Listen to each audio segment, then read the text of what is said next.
If you're a real estate investor looking to advertise your business online, you want to run Facebook ads so that you can find motivated sellers, I want to share with you the 5 biggest mistakes that I see real estate investors make when it comes to online marketing. And this is again specifically around Facebook ads to find motivated sellers.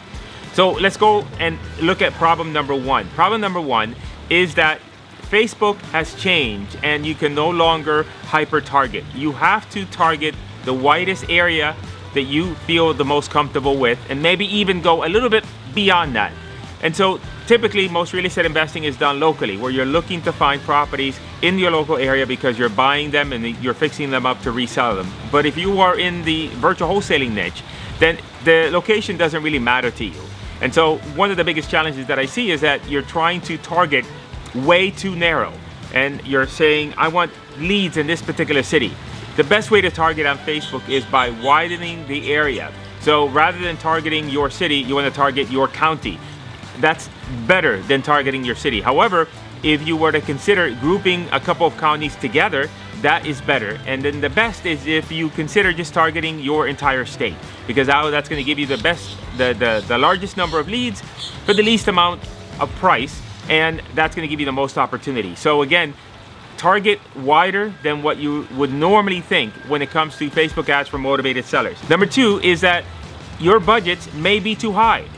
Facebook is not a platform where you can say, hey Facebook, I am spending $20 a day and I'm getting leads from you and I just would like more leads. So now I'm going to spend $100 a day and you're going to give me 5 times the number of leads. It doesn't work that way. What will happen is that Facebook will say, thank you, I'm going to give you $20 worth of leads, and then I'm going to take the other $80 and put it in my pocket for showing your ad to people that absolutely positively don't have any reason to see your ads. So what you have to do is you have to keep your budget low, and I recommend budgets of anywhere between $5 to $10 to $20 max. If you want to, say, scale a campaign and you want to be able to do more, then what you're going to do is you're going to have to then run multiple campaigns at low budget. So again, keep your budgets at low numbers and then scale to more lead generation by just duplicating those campaigns. Now for you, if you're starting out brand new in the business, this is great because Facebook is a platform that is not going to require a ton of money from you when it comes to marketing. Unlike say direct mail, where you have to say spend $1,000 just to send out a direct mail campaign, just to have enough data. With Facebook, you can start off smaller. So this is a benefit for you, but just one of the nuances of working within Facebook. The third mistake that investors make is that allowing the campaigns for run way too long. The way that Facebook works is that you, after a certain number of impressions, then at that point then you're going to know if your campaign is going to work or not.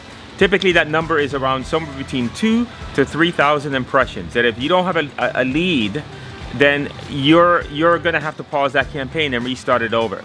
So typically Facebook charges you per 1,000 impressions. So 3,000 impressions is going to be about $30.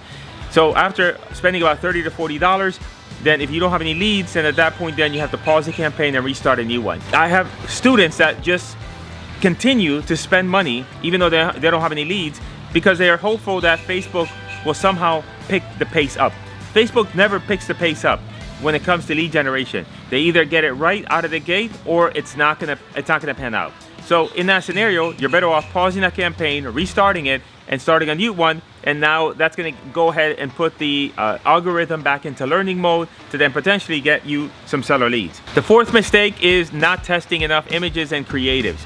You have to know that Facebook is a interruption-driven platform. They're not on Facebook for the purposes of looking for a solution to their problem. They're on Facebook to have a good time, catch up with their friends, and watch videos, etc. So you're coming in out of the blue saying, hey, you want to sell your house. So you have to catch their attention. That means that your image and your video, whatever you're using as a creative, has to be good. The fifth and the final mistake most real estate investors make is expecting a miracle. He knows how to get miracle money to you. To happen for you on Facebook. What do I mean by that? I get so many times a student says, Chico, I spent $100 on ads and I have not gotten a deal. It's completely unreasonable.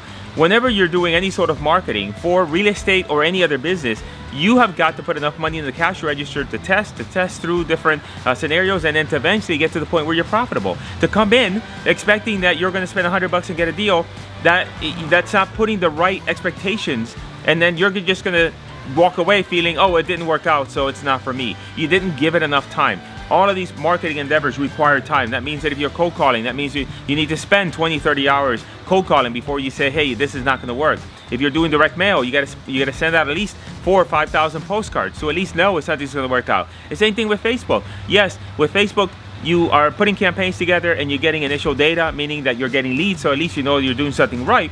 But you can't just sit there and say, oh, I've only spent a couple $100 and I didn't get a deal. I gotta tell you, I mean, I have people that are doing, say, for example, pay-per-click advertising, which is where you go on Google and people type in a question on Google like sell my house fast, and then now your ads can show on that. There's people that I know that are spending upwards of $3,000 in order to get a deal, meaning that they have to generate enough leads so that now they can have a deal, and then all those leads together equal to spending about $3,000 just to be able to make a deal happen. But if they're making 30 grand a deal, then that's not a problem because it's 10 times your investment. So you have to start thinking, whenever you are thinking of that, when you're going into spending money on marketing for whatever it is you're doing, you have to look at it as it's an investment, and you have to put enough money in the cash register to be able to see the output. Otherwise, then you're just wasting your time. And those are the 5 biggest mistakes I see with real estate investors on Facebook. Which one are you making? Or maybe you have made another one that I don't know about, and I would like to know about it. Make a comment, let me know. And check out one of the videos that I have here that explains to you my strategy for running Facebook ads in order to find motivated sellers for your real estate business.